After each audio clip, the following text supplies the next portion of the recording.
Alegria de estar com você a partir de agora em mais uma edição do Nossa Classe, um produto do Grupo Bandeirantes de Comunicação da Band Nordeste, com transmissão pelas emissoras Band, pelos nossos canais e redes sociais das 9 emissoras do Maranhão até a Bahia, pela Rede Bandeirantes de televisão. Hoje nos estúdios a gente recebe um jovem parlamentar do Congresso Nacional que tem se destacado nesse seu mandato aqui na Câmara, representando o estado da Paraíba, ex-vereador da cidade de Campina Grande, advogado, e está na linha de frente dos grandes debates em nível de país. A gente vai falar com ele sobre a comissão especial que moderniza os portos no país e, claro, sobre o seu mandato em favor do Brasil e em favor da Paraíba. Estou falando do deputado Murilo Galdino, que a gente tem o prazer de receber nos estúdios no dia de hoje. Porque tudo é uma alegria reencontrá-lo, amigo, e ter ele conosco aqui no nosso podcast. Alegria minha, Napoleão. Muito obrigado aí pelo convite. Deixar aqui o meu abraço a todos que fazem a Rede Bandeirantes, a Rede Band aí pelo Nordeste inteiro, o podcast Nossa Classe. Você já tinha me convidado outras vezes, hoje chegou o momento. Muito obrigado. Obrigado pelas referências, obrigado pela sua forma cordial de sempre nos tratar lá no Congresso Nacional. Perfeitamente. Começando por essa comissão especial, o senhor teve a oportunidade no Brasil e também fora do país, esteve em vários continentes, conhecendo propostas de modernização de portos, que é um dos mais importantes caminhos de escoamento da nossa produção e da exportação em nível de Brasil. O que é que o senhor conseguiu estratificar em nível de experiência, deputado? É verdade, Napoleão. Eu recebi essa missão aí do presidente Hugo Mota, que temos um projeto em andamento, que é o PL 733, que está em andamento no Congresso Nacional. O ex-presidente da Câmara, Arthur Lira, tinha nomeado uma comissão de juristas para discutir esse assunto da legislação portuária do Brasil, e essa comissão de juristas deu entrada no PL, resultou no PL. O PL foi dado entrada pelo deputado Leomanto Júnior, da Bahia, e esse projeto está em tramitação na casa, e o presidente Hugo Mota criou uma comissão especial para debater esse tema. Me colocou como presidente, e o deputado Arthur Maia, da Bahia, do União da Bahia, como relator.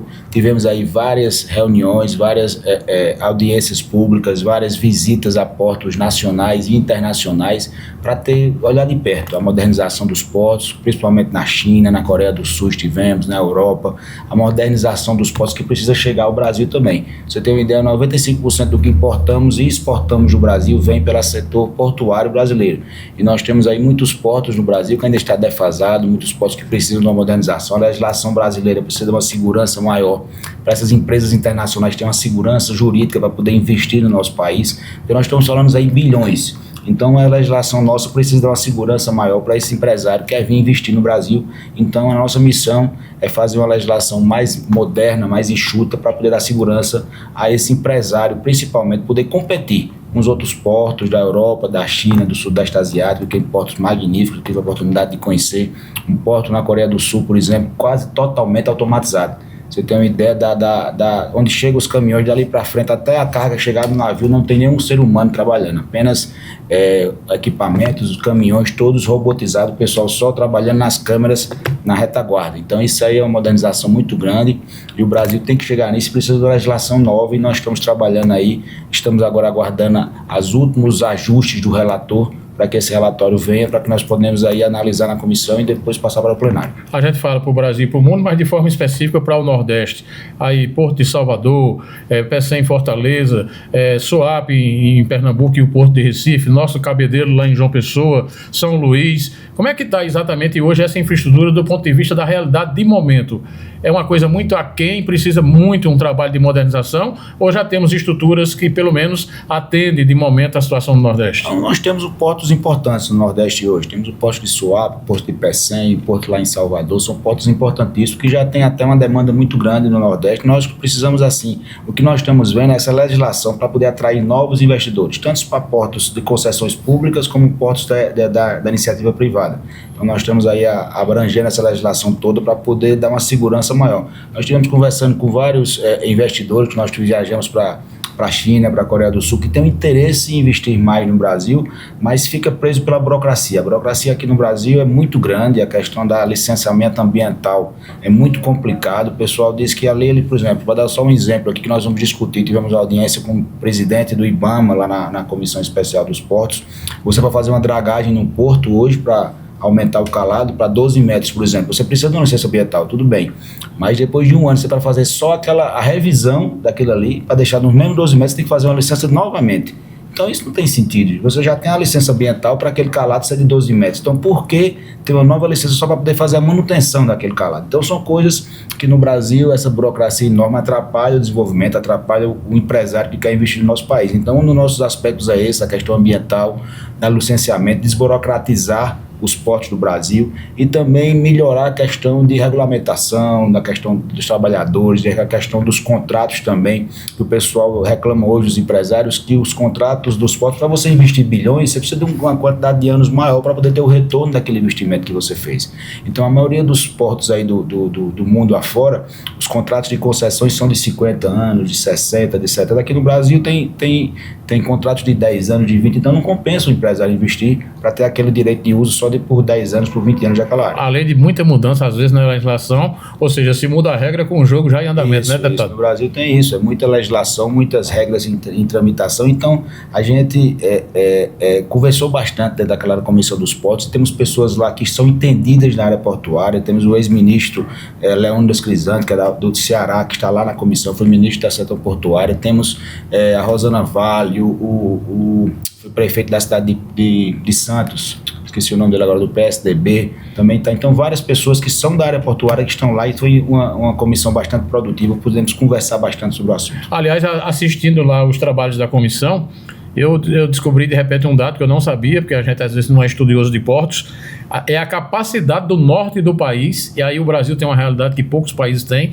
que é de um lado o Atlântico e do outro lado o outro oceano. Então, quase 46% da produção de grãos e do agronegócio está saindo pelo norte, sem a gente ter ainda a infraestrutura necessária, né, deputado? É verdade, porque ali o norte, a saída, você cruzando o Oceano Índico, fica mais perto, porque hoje os maiores consumidores do Brasil é o Sudeste Asiático, é a China e outros países, então fica mais perto e as rotas marítimas, então a maioria da produção de grãos, como você disse, é feita pela região norte. Perfeito, vamos falar de um outro tema, que é a questão do aposentado e pensionista no país. O senhor é muito sensível a esse tema, aliás, desde quando o senhor era vereador lá na nossa querida Rainha da Borborema, em Campina Grande, e tivemos agora todo esse escândalo envolvendo a questão do INSS, descontos indevidos. O senhor foi na linha de frente no combate, buscando a fiscalização, mas por outro lado criando uma medida também que daqui para frente estanca, proíbe exatamente esse desconto indevido nos aposentados e pensionistas. É verdade, Napoleão, eu tenho muito orgulho, fiquei muito feliz aqui, você que convive aqui e cobre o Congresso Nacional há muitos anos na sua carreira, sabe que você, para conseguir aprovar uma lei aqui, ela virar lei, um projeto de lei, tem deputados que têm 2, 3 mandatos para conseguir aprovar uma lei, virar um projeto de lei que vire lei. Então nós conseguimos aí,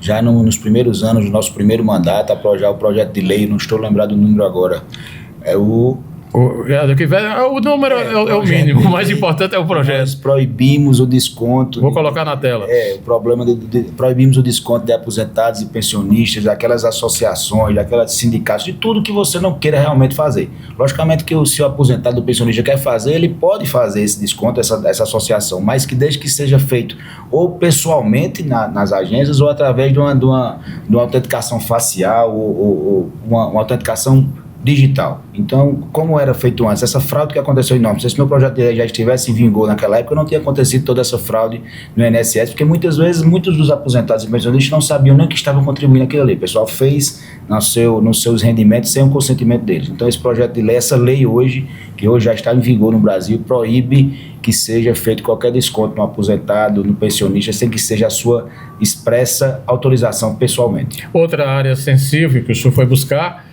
são as famílias que tenham alguma pessoa, algum portador do transtorno do espectro autista, dando prioridade exatamente nas moradias do chamado Minha Casa Minha Vida, deputado. Verdade, você mencionou que eu fui vereador na cidade de Campina Grande, desde que eu fui vereador eu tenho uma sensibilidade muito grande pela questão da causa autista, desde que eu sou vereador, a APAE lá de Campina Grande, deixar meu abraço aqui para a Rosilene, para todos que fazem a APAE de Campina, de João Pessoa, são um trabalho sensacional, aquelas crianças precisam de um atendimento diferenciado, as mães atípicas também precisam de um suporte, eu sempre tive esse olhar carinhoso.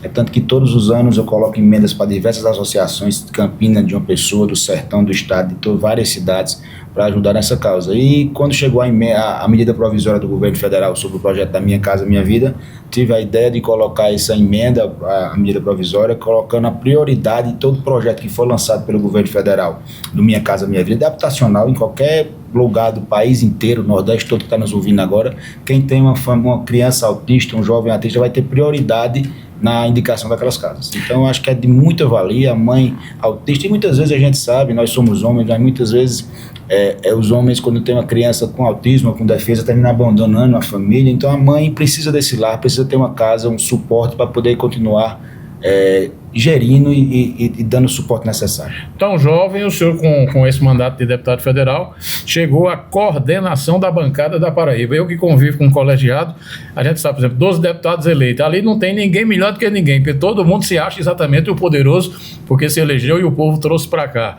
Mas o senhor foi com maestria. Eu digo aqui um testemunho de muito equilíbrio, sempre conversando, sempre dialogando. Em nenhum momento a gente viu o palanque político em cima exatamente da coordenação. Como é que foi essa experiência para Murilo Galdino? Verdade, um resultado muito grande. Agradecer aqui, fui coordenador da bancada dos 12 deputados federais e os 3 senadores me elegeram aí por unanimidade. Isso foi no ano passado, ano de 2025, que eu fui coordenador da bancada. É uma alegria muito grande, tenho um orgulho de te dar confiança. Eu brincava com eles até a bancada paraibana, que é uma das maiores relevantes aqui da do Brasil, né? Nós temos vários líderes aí, o senador veneziano na época era vice-presidente do Senado, Daniela Ribeiro era primeiro secretário, era líder do PP, Efraim, líder do União, Aguinaldo, líder da maioria, Hugo Mota já era líder do Republicano, desbancando aí como presidente da casa, e eu tive essa oportunidade de coordenar essa bancada, me deu muito orgulho, me deu muita alegria essa responsabilidade, e acredito que nós podemos fazer um belíssimo trabalho. Acho que eu fiz reuniões com os prefeitos, reuniões com o governo do estado, para poder tentar fazer indicações de emendas em conjunto com a bancada toda. Nós tivemos uma ideia lá, reunir os prefeitos. Nós temos um problema na Paraíba hoje, Napoleão, que no sertão do estado, no Curimataú, no Cariri, só muitos exames médicos só é feito em Campinas e João Pessoa. Então essas famílias precisam se deslocar para Campinas e João Pessoa. Nós tivemos uma ideia com o coordenador da bancada, através de minha irmã Soraya, que é presidente do COSEM, sou secretária de saúde há muito tempo, hoje ainda é secretária de saúde na cidade de Bahia, de todos os deputados contribuírem em conjunto para colocar centros de diagnóstico por imagem em cada região do estado, para diminuir isso aí. Foi uma conversa que avançou bastante, mas assim, nós entendemos aqui em Brasília, como esse ano é um ano eleitoral, cada um tem suas indicações para os prefeitos, procura a sua reeleição, não concretizou, mas ficou a cimento, e acredito que ano que vem nós vamos voltar a esse tema para tirar isso do papel. Aliás, esse novo modelo que a gente tem de anos para cá, em relação às emendas parlamentares, tem dado um avanço extraordinário. De ontem para hoje mesmo, o senhor teve aí a alegria, hoje, inclusive na Paraíba, vários equipamentos importantíssimos para a área do pequeno agricultor, da agricultura de maior porte e dos municípios, que o senhor pôde, via Codevasf, via Ministério, estar entregando na Paraíba. É verdade, é uma alegria muito grande essa política que eu faço. Hoje, aqui no meu 4º ano do primeiro mandato, eu já entreguei mais de 100 tratores. Aí não é para a prefeitura. Nós já colocamos emendas, custeio de saúde, pavimentação, várias outras obras. Eu gosto de colocar esses tratores, esses implementos agrícolas para as associações. Agricultura familiar, pequenos produtores, sindicatos de trabalhadores rurais, e você vê a sua política pública na ponta, entregando mesmo, na verdade, a quem precisa. Hoje mesmo, entreguei 7 tratores para diversas associações de Belém, Itaperuá, Alhandra, Caporã, Baía da Traição, todas associações que produzem de verdade. Então, ali o homem do campo daquele que demorava uma semana para cortar um hectare de terra, com um trator daquele, com 1 hora ele corta. E se ele for às vezes ficava dependendo da prefeitura, e várias áreas rurais o prefeito não conseguia atender, né? Nós sabemos qual a política do fora a política, né? A política local. Que escolhe a quem atender. Exatamente. E tem que falar que se for alugar a hora, o custo fica alto, você inviabiliza a produção do pequeno produtor. Então ele tem aquele trator, ele vai ter o custo só do combustível, então melhora muito. Então você vê, e eu faço questão de entregar no local, na associação, você vê os olhos marejados dos pequenos agricultores, das famílias que ficam muito felizes com essa entrega, e eu fico emocionado e muito, muito feliz, porque eu vejo a política pública nossa, a indicação nossa chegar realmente na mão de quem precisa. E não é indicação para uma pessoa, é para um grupo, né? Uma associação. Isso é fantástico, né, Murilo? Isso é fantástico. Uma associação, e você vê, eles se organizam, eu já participei de diversas aí, eles se organizam, fazem a ata, fazem as reuniões, decidem entre eles como vai ser o uso daquele trator, como é que vai ser uma taxa para manutenção. Então é muito bom ver a política realmente feita lá na ponta, na realidade, nas associações. Nós tivemos, através das ações do Congresso e do Governo Federal, vários temas na área de saúde, como a volta dos mais médicos, agora tem especialista e outras atividades. Mas a gente que acompanha diariamente seu mandato tem visto uma presença muito forte, muito permanente do senhor nessa área, seja na questão de equipamentos, como ambulâncias, seja no equipamento de hospitais, mas até também a presença nas UBSs e outras unidades no interior do estado. É verdade, nós gostamos da saúde. A saúde, eu acho que você não, sem ter a saúde, você não consegue fazer mais nada na sua vida. Você tem que ter a saúde. E o cidadão paraibano, nós temos aí uma grande população humilde, dependendo da saúde pública. O SUS do Brasil é muito bem feito, muito bonito no papel. Muitas vezes falha em algumas coisas lá na ponta, mas quando nós conseguimos colocar o recurso lá, uma ambulância, a construção de uma UBS e o próprio custeio da saúde, os prefeitos aí que nos apoiam, que nós colocamos o custeio da saúde, ele dá condições de o prefeito comprar a medicação, de fazer a realização de exames. Então isso melhora a qualidade de vida do povo paraibano, isso é importante demais. Como é que tem sido a ação em 2 itens que a população cobra muito também? Educação e segurança pública em relação ao estado da Paraíba. Verdade. A segurança pública aí nós precisamos, conseguimos ajudar sempre, através do Ministério da Justiça, indiquei várias viaturas para as guardas municipais aí paraibanas, também coloquei para o próprio governo do estado para ajudar a valorizar os policiais militares e civis do nosso estado, que é importante. Agora mesmo em Catolé do Rocha, estive agora essa semana lá, que foi aniversário de 191 anos, uma reivindicação lá do prefeito Laurinho Maia, do vereador Cleverland, presidente da Câmara, foi que eu colocasse uma emenda para a Câmara de monitoramento. O Sertão Paraibano, você sabe, e ali no Catolé do Rocha é divisa com outros estados. Rio Grande do Sul, Ceará, então ali tem uma questão de segurança muito latente. Então essa emenda minha que vai ser empenhada agora, acho que daqui para o próximo mês, vai ser para compra de câmeras de monitoramento. Foi R$400 mil para comprar câmera de monitoramento para a cidade inteira, aquela com leitor facial, detecção. Foi um pedido lá, eu acho que é importante para a segurança pública lá da cidade de Catolé do Rocha. Vamos fazer um blocozinho aqui rapidinho, em cima de temas nacionais que o senhor contribuiu com a aprovação.